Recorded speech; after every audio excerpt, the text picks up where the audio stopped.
우리 수요일 날은 열왕기하 계속해서 봅니다. 오늘은 16장이고요. 10절에서 20절까지 16장 10절에서 20절 열왕기하 16장 10절에서 20절 구약 589쪽에 있습니다. 우리 교독으로 읽을까요? 10절 제가 읽겠습니다. 아하스 왕이 아수르의 왕 디글라 빌레셋을 만나러 다메섹에 갔다가 거기 있는 제단을 보고 아하스 왕이 그 제단의 모든 구조와 제도의 양식을 그려 제사장 우리야에게 보냈더니 아하스 왕이 다메섹에서 돌아오기 전에 제사장 우리야가 아하스 왕이 다메섹에서 보낸 대로 모두 행하여 제사장 우리야가 제단을 만든지라. 왕이 다메섹에서 돌아와 제단을 보고 제단 앞에 나아가 그 위에 제사를 드리되 자기의 번제물과 소제물을 불사르고 또 전제물을 붓고 수은제 짐승의 피를 제단에 뿌리고 또 여호와의 앞 곧 성전 앞에 있던 놋제단을 새 제단과 여호와의 성전 사이에서 옮겨다가 그 제단 북쪽에 그것을 두니라. 아하스 왕이 제사장 우리야에게 명령하여 이르되 아침 번제물과 저녁 소제물과 왕의 번제물과 그 소제물과 모든 국민의 번제물과 그 소제물과 전제물을 다 이 큰 제단 위에 불사르고 또 번제물의 피와 다른 제물의 피를 다 귀에 뿌리라. 오직 놋제단은 내가 주께 여쭐 일에만 쓰게 하라 하매 제사장 우리야가 아하스 왕의 모든 명령대로 행하였더라. 아하스 왕이 물두멍 받침의 옆판을 떼내고 물두멍을 그 자리에서 옮기고 또 놋바다를 놋소 위에서 내려다가 돌판 위에 그것을 두며 또 안식일에 쓰기 위하여 성전에 건축한 낭실과 왕이 밖에서 들어가는 낭실을 아수르 왕을 두려워하여 여호와의 성전에 옮겨 세웠더라. 아하스가 행한 그 남은 사적은 유다 왕 역대지략에 기록되지 아니하였느냐. 같이 읽습니다. 아하스가 그의 조상들과 함께 잠에 다윗성에 그 열조와 함께 장사되고 그의 아들 히스기야가 대신하여 왕이 되니라. 아멘.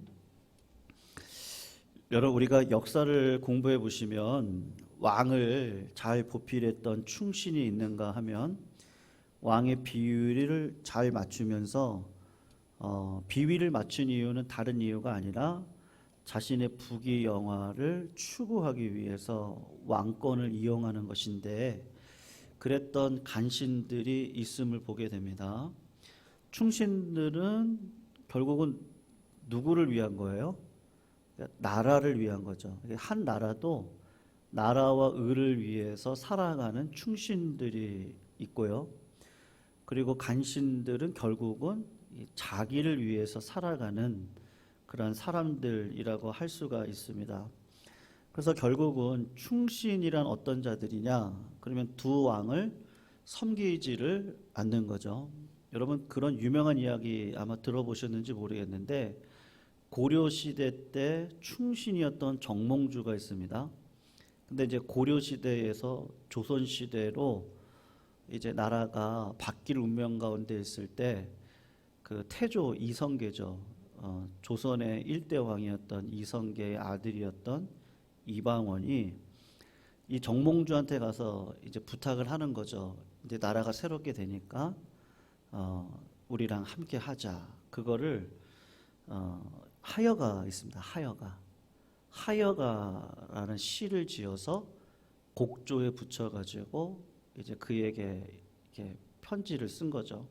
어떻게 했냐면 이런들 어떠하리 저런들 어떠하리 만수상 드렁치기 얽혀진들 어떠하리 우리도 이같이 얽혀서 100년까지 누려보자. 이제 이렇게 하여가를 고려 충신인 정몽주, 이 사람의 마음만 빼앗으면 되니까 그렇게 한 거예요. 노래를 부른 거죠.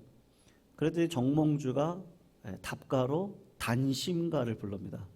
단심가. 그래서 이 몸이 죽고 죽어 100번 고쳐주고 백골이 진토되어 넋이라도 있고 없고 임을 향한 일편단심이야 가실 줄이 있으랴. 이제 이렇게 그날 정몽주는 나는 고려의 충신이지 조선의 충신은 아니다. 그 이야기를 이 단신가를 통해서 이야기를 한 겁니다. 결국은 이방원이 보낸 자객에 의해서 그날 밤에 이 정몽주는 살해를 당하고 맙니다. 여러분, 충신이라는 거, 이게 나라를 위해서 자기 목숨을 이렇게 버릴 줄 아는 자들이 진짜 충신인 거죠. 예수님도 우리에게 꼭 부탁하시는 게 있는데 하나님의 나라와 의를 먼저 구해라. 그러니까 뭘 먹을까, 입을까, 마실까 그런 거 염려하지 말고 나라와 의를 위해서 충신이 되어서 살아가면 하나님께서 왜 우리들의 삶을 책임져 주시지 않겠어요? 예? 여러분, 미국의 군인들 아시죠? 군인들은요 어디를 가도 영광받습니다. 미국 군인들은 그래요. 근데 미국 군인들이 그렇게 영광을 받을 정도로 나라가 제가 아는 청년도 청년 시절에 만났죠. 그 청년을 이민교회에서 만났던 청년이 지금 뭐 미군에서 뭐 어느 정도 위치까지 지금 올라가 있는 친구가 있는데 그 친구는 뭐 이라크도 갔다 왔고요, 쿠웨이트도 갔다 왔고, 그리고 우크라이나 전쟁 때 폴란드까지 가서 대기하고 있었어요. 네. 우크라이나 전쟁 초반 시절에요. 이제야 얘기를 하는 건데 어머니께서 기도 제목을 보내시면서 이 비밀입니다. 비밀이니까는 그냥 기도만 해주세요. 그렇게 했거든요. 그러니까 여러분, 미국 군인들은 그 세계사, 그러니까 세계 경찰을 자처하고 있기 때문에 나라가 파병을 시키면 가야 됩니다. 무조건. 그러니까 대우가요 남달라요. 미국에서 군인이 되면 모든 게 거의 다 공짜라고 보시면 돼요. 그러니까 사는 건 걱정 없습니다. 사는 건요. 그 자녀들까지도 학비부터 해서 다 대줍니다. 집부터 해서 모든 걸 다 대줘요. 그리고 유원지를 가도 첫 번째로 사회자가 누구를 이렇게 세우느냐 하면 군인들을 이렇게 세워요. 그리고 이분들이 이 나라를 위해서 이렇게 희생과 피를 흘리시는 분들입니다. 그리고 그분들에게 경애를 표하는 꼭 박수를 꼭 합니다. 뭐 시월드를 가든 어디를 가든요 꼭 그렇게 해요. 그러니까 여러분, 세상사도 한 나라의 피를 흘린, 한 나라를 위해서 피를 흘린 충신들을 위해서 다 책임져 주는데 하나님의 나라와 의를 위해서도 하나님은 우리의 인생을 책임져 주시지 않겠어요? 그러니까 문제는 뭐예요? 내 마음이 중요한 거죠.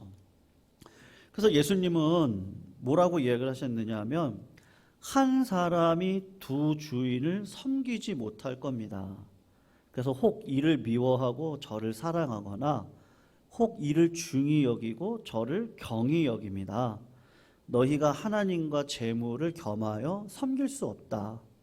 그리고 히브리서 6장에 유명한 이야기했거든요. 이스라엘아 들어라.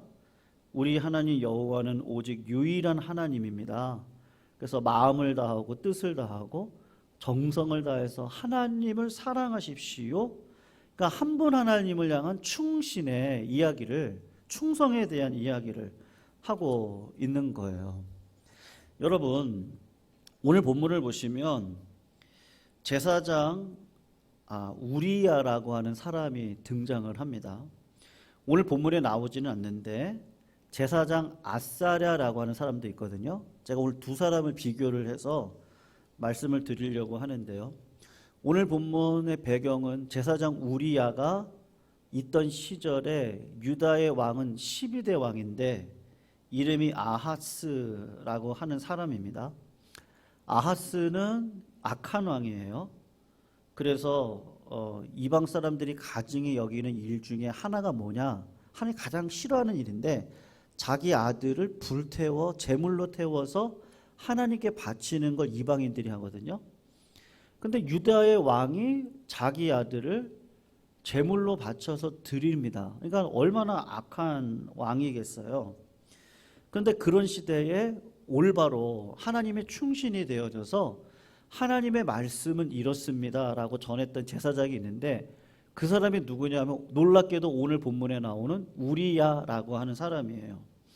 그래서 이사야 8장 2절을 보면 우리야에 대한 평가를 이렇게 하는데, 내가 진실한 증인 제사장 우리야와 여베레기야의 아들 스가랴를 불러 증언하게 하리라, 그렇게 이야기를 하거든요. 그러니까 우리야라고 하는 선지자가, 제사장이 상당히 하나님 앞에 인생의 초반부는 충신이었습니다. 근데 어느 순간 왕에게 아부를 하기 시작을 하는 거예요. 여러분 오늘 10절에서 11절 말씀을 한번 보세요. 우리 같이 한번 읽어보면 좋겠는데, 우리야가 어떻게 행하는지 한번 보세요. 읽습니다. 시작.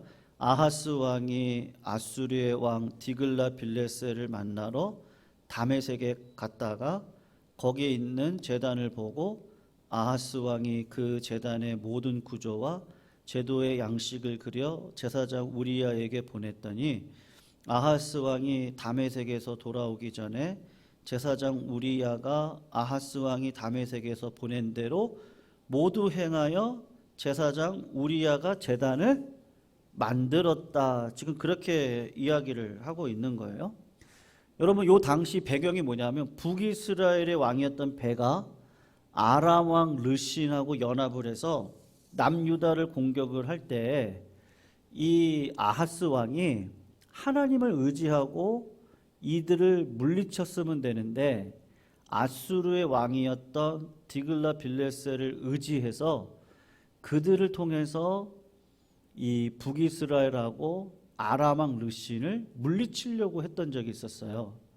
여러분 아수르 입장에서는 딱 좋은 입장이죠. 돈도 받고 이 기회에 다른 나라도 쳐들어가서 그 땅을 다 차지할 수 있으니까 얼마나 좋겠습니까? 그래서 이 아수르 왕이 북이스라엘하고 아람 왕 르신을 물리칩니다. 그러니까는 여러분 유다 왕 아하스의 입장에서는 감사하죠. 그래서 일부러 아수르를 찾아가서 인사를 하는데, 거기 가서 보니까 이 제단이 너무 멋진 거예요.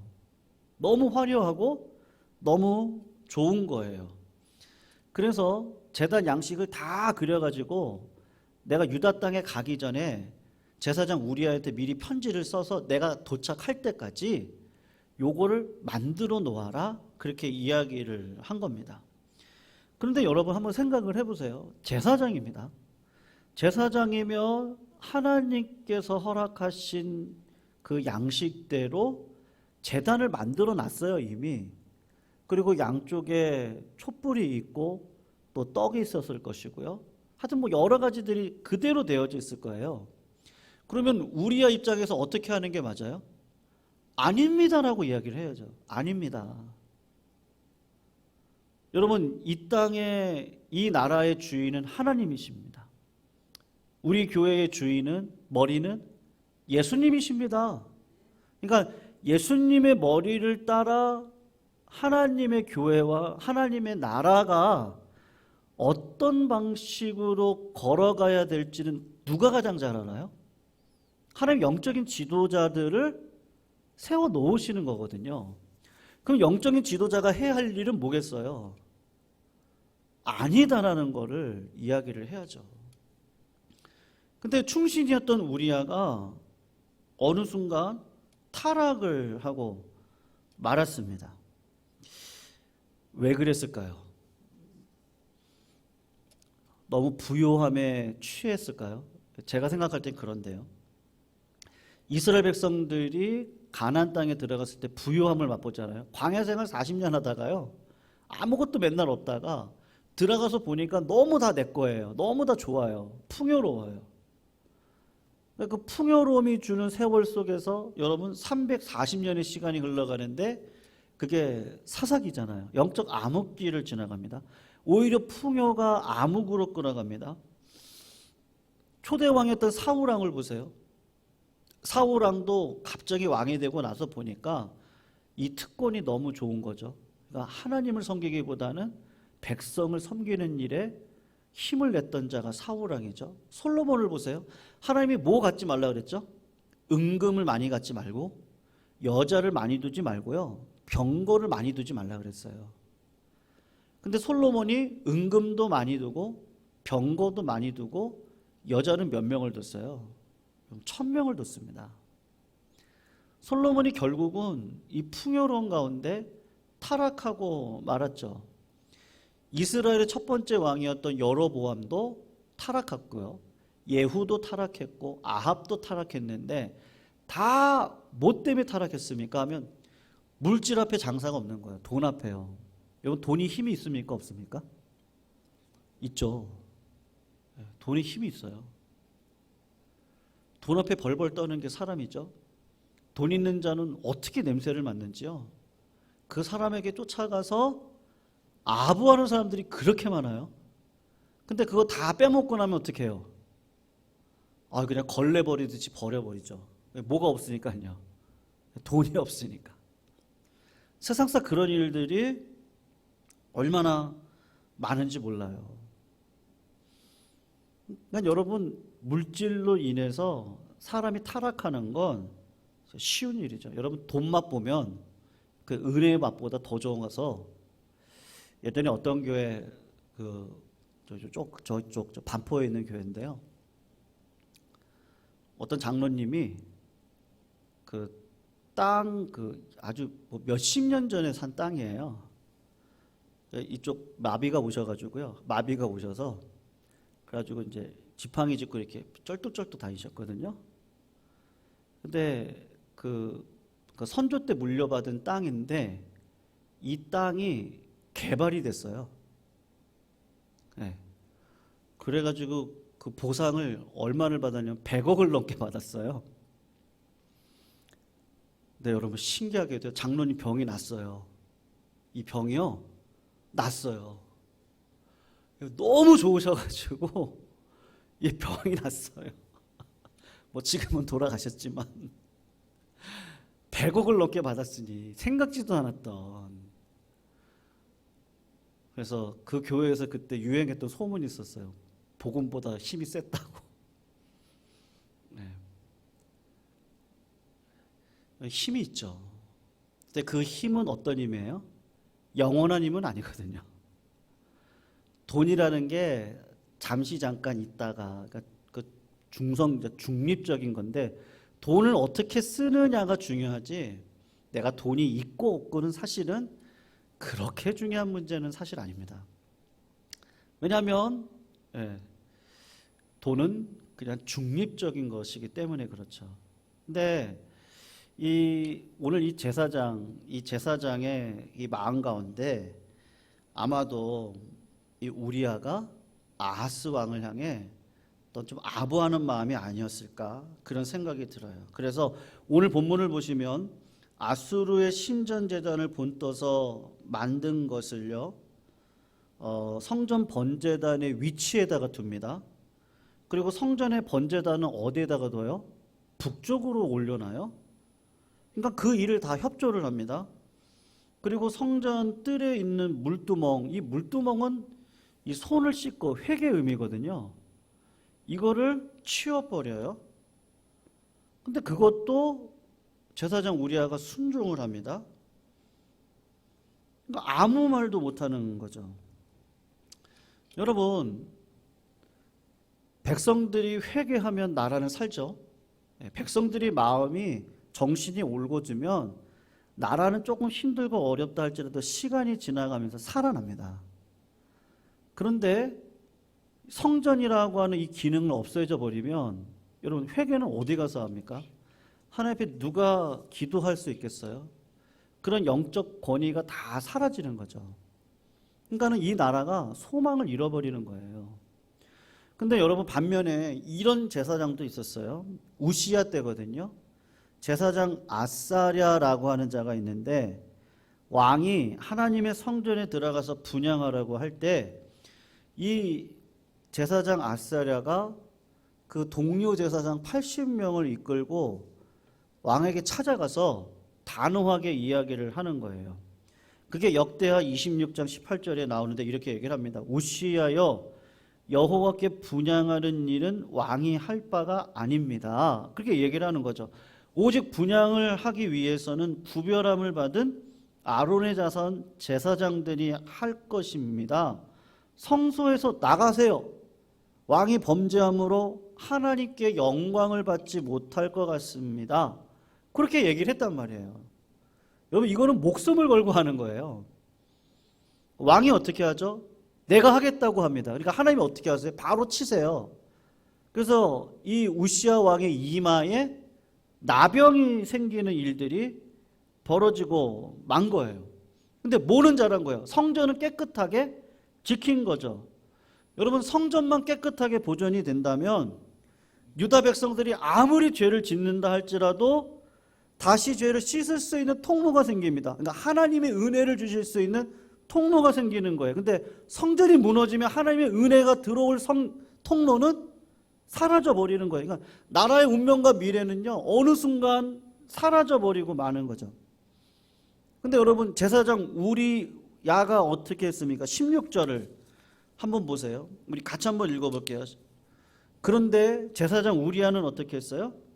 우리야가 아하스 왕의 모든 명령대로 행하였더라, 그렇게 말을 하고 있어요.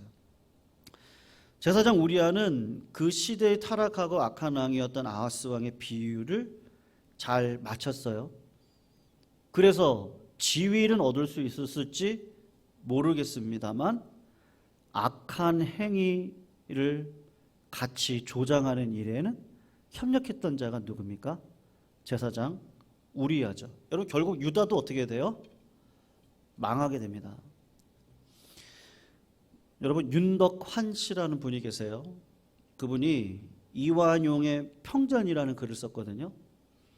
그 부제가 뭐냐면 애국과 매국의 두 얼굴이라고 하는 책인데, 그 책에 보면은 이런 구절이 있어요. 여러분, 이완용이 매국노잖아요.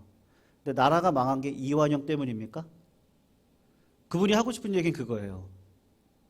우린 자꾸 이완용 때문에 그렇다 그러는데, 실제로 역사에 들어가서 보면 이완용이 어떤 자인지 아세요? 독립신문에 사설을 쓸 정도로 나라를 위해서 걱정했던 사람이었어요. 이완용 씨가요. 근데 그분의 두 얼굴이 뭐죠? 지내다 보니까 나라가 다 부패해 있는 거예요. 다. 네. 그러니까 물론 이완용 씨가 그 부패해 있던 시절에 본인이 올곧게 서 있으면 되는데, 이게 이렇게 하다가 나라가 끝장나겠구나, 그러니까 내가 살 길이 뭘까, 아마 그렇게 생각을 했던 것 같아요. 근데 여기 이렇게 쓰고 있어요. 제가 그냥 그대로 한번 읽어드릴게요. 거듭 강조하지만, 이분이 이제 강조를 하는 거예요. 내가 진짜 강조하고 싶은 말이 있는데요. 이완용은 만고의 매국노가 맞습니다. 그러면서 얘기가, 그러나 그가 결코 멀쩡한 나라를 팔아먹은 건 아니라는 거예요. 그러면서 하는 얘기가 뭐냐면, 독립협회 활동에서 보여주듯이 이완용이 한때는 나라의 독립을 위해서 헌신했고 민족의 장래를 두고 깊이 고뇌한 적이 있었던 사람입니다. 그러면서 누구 얘기를 하냐면, 망국에 이르기까지의 과정에 보면 누가 큰 죄를 범했느냐?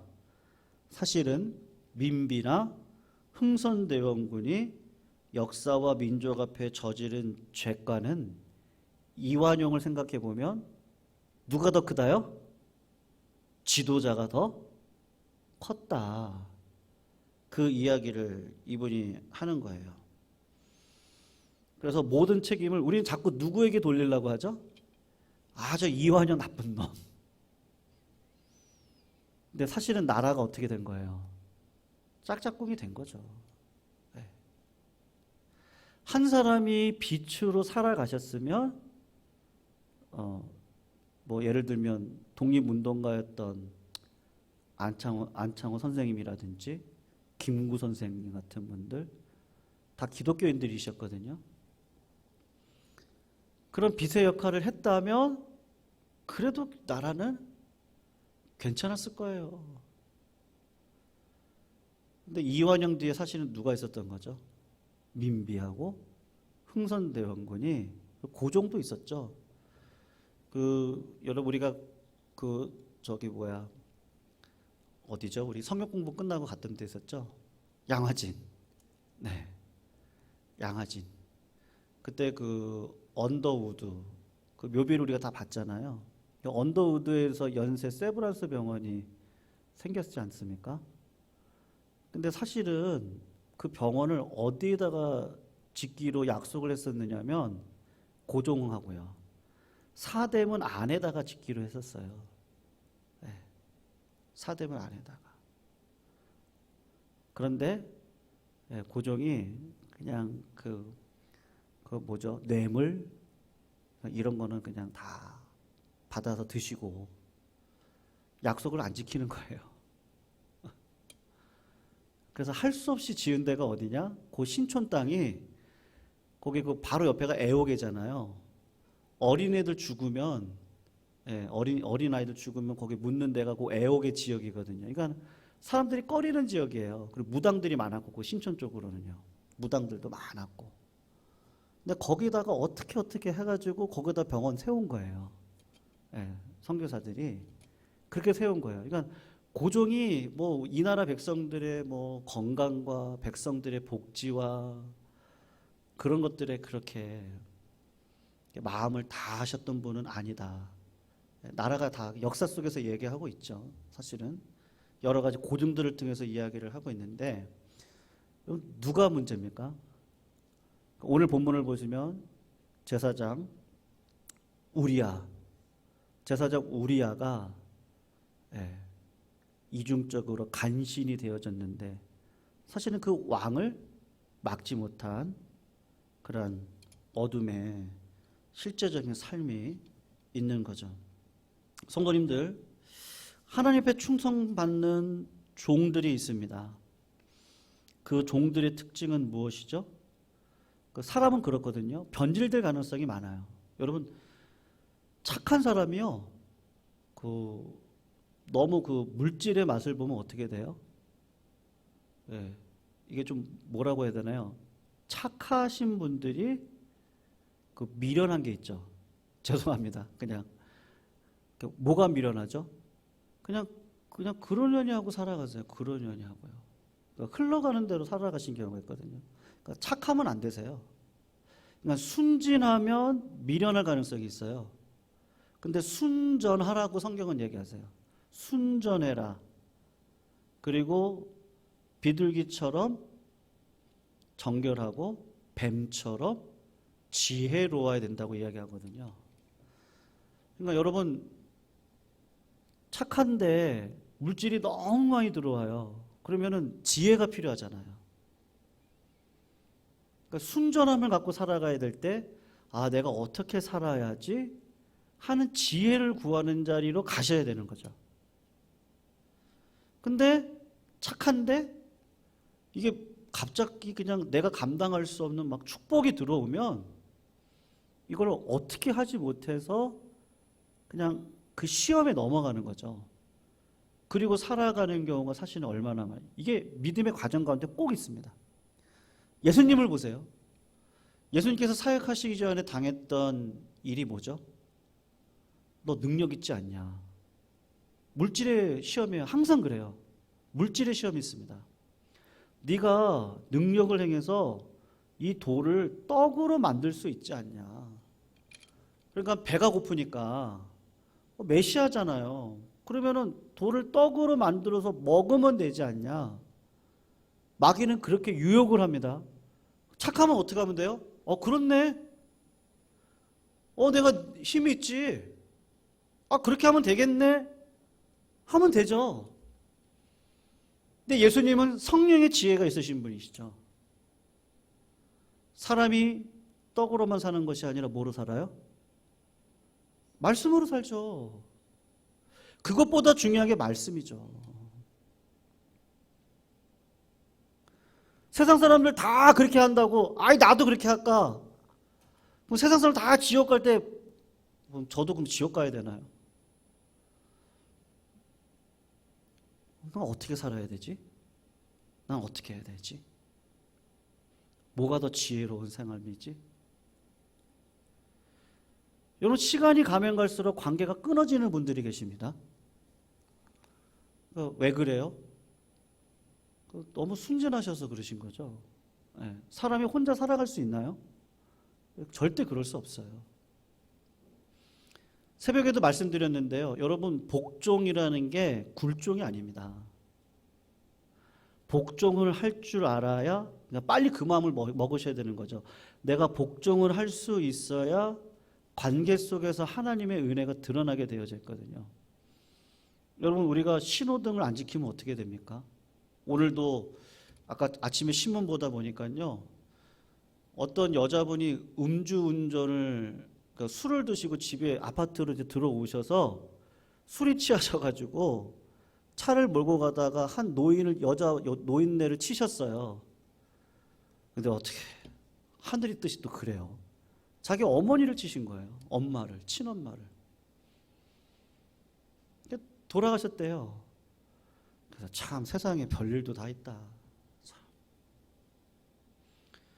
복종 안 해서 그런 거죠. 복종 안 해. 굴종입니까 그게? 그냥 세상이 주는 그 상식 있잖아요. 아니, 술을 왜 드세요? 드실 수 있죠. 왜 운전을 하세요? 어쩌면 이런 일들이 벌어지나요? 내가 안 할 수 있는 거잖아요. 안 하고. 그러면 그 따님이 안 착했겠어요? 착하셨겠죠. 근데 뭐가 없는 거예요? 지혜가 없는 거죠. 지혜가. 뱀처럼 좀 지혜롭게 모든 일들을 좀 진행해 나가셔야 되는데 그렇지 않은 거예요. 여러분, 말씀도 똑같습니다. 영적으로도 똑같습니다. 우리가 이 땅을 살아가시면서요, 좋으려면 다 좋죠. 뭐 물질도 많으면 얼마나 좋고요. 뭐 건강하면 얼마나 좋겠어요. 그리고 좀 뭐 떵떵거리면 더 얼마나 좋겠어요. 근데 그게 다냐고요. 그렇지가 않더라고요. 그렇지가 않고 말씀대로 살아가는. 근데 우리아는 그거를 못한 거예요. 우리아는요. 제사장이면 제사장으로서 아닙니다. 하나님의 법은 그렇지 않습니다. 아니, 성전이 무너지고 어떻게 하나님의 축복을 받을 생각을 하세요? 이 성전 무너뜨리면 안 됩니다. 그리고 차라리 왕이시여 회개하세요. 그래야 되는데 충신이었던 우리아가 갑자기 마음을 바꿔서 그냥 자기 왕 이상하게 그냥 제단 바꾸라고 하고 그거를 오늘 바꿔버리는 것이죠. 성도님들, 우리 안에 들보를 먼저 보시기를 주의 이름으로 축원합니다. 그냥 그거 같아요. 내가 내 삶 하나만으로도 잘 살아가시면 됩니다. 하나님은 그거를 원하시는 것 같고요. 그리고 착하셔야 됩니다. 그러니까 마음이 순전하셔야 되고 그리고 지혜가 있으셔야 되죠. 그냥 흘러가는 대로 살아가시지 않으시기를 주의 이름으로 축원합니다. 인생은 그 유명한 철학자가 얘기했잖아요. 인생을 그림을 그렸는데 커다란 그 돌덩어리를요, 이 45도보다 더 큰 각도인 것 같아요.